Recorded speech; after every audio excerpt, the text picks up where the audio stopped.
ఇదేంటి, నా కొడుకు బయట పడుకున్నాడు. మరి ఆ మంజు ఎక్కడ పడుకుని ఉంటుంది?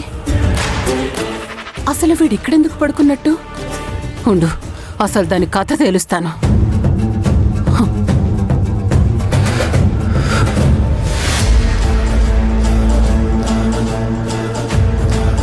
ఏ మంజు,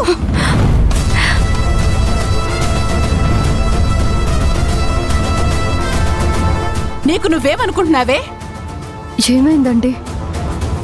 నేనేం చేశాను? నువ్వు మహారాణిలా ఇక్కడ పరుపుల మీద హ్యాపీగా పడుకుంటున్నావు. నా కొడుకునేమో బయట కనీసం బెడ్షీట్ కూడా లేకుండా గాలికి పడుకునేలా చేశావు. బయట పడుకున్న విషయం నాకు తెలియదండి. వాడొక అనాథలాగా చలికి వణుకుతూ అక్కడ పడుకోవలసిన కర్మ వాడికేంటి? వాడెప్పుడు కూడా రాజాలా పడుకునేవాడు.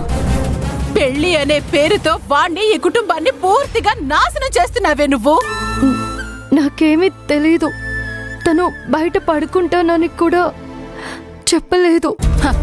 అదృష్టం అడ్డం తిరిగితే అరటి పండు తిన్నా పన్ను పోడిద్దంట. ఇప్పుడు మా పరిస్థితి కూడా అలాగే ఉంది. నువ్వు రేపటి నుంచి ఈ రూమ్ లో పడుకోవద్దు. వెళ్ళి బయట పడుకో పో. లోపల మాత్రం నా కొడుకు సత్య ఒక్కడే పడుకుంటాడు. నువ్వెలాంటి ఆడదానివో అర్థమయ్యాక నిన్ను ఎక్కడుంచాలో అక్కడే ఉంచుతాను. బియ్యం ఉడికాయో ఉడకలేదో తెలుసుకోవడానికి ఒకే ఒక్క మెతుకు పట్టుకుని చూస్తే చాలు. అలాగే ఈ ఒక్క సంఘటన చాలు నీ గుణం అర్థం అవడానికి. అమ్మో అమ్మో, రాజునే నువ్వు తారాజు చేసి తూకం వేస్తున్నావంటే కొమ్ములు తిరిగిన వాడైనా నీ దగ్గర పిల్లి గంతులు వేయాల్సిందే. ఇదంతా కాదు గాని నువ్వింకెప్పుడు కూడా ఈ గదిలోకి రావడానికి వీల్లేదు. జాగ్రత్త.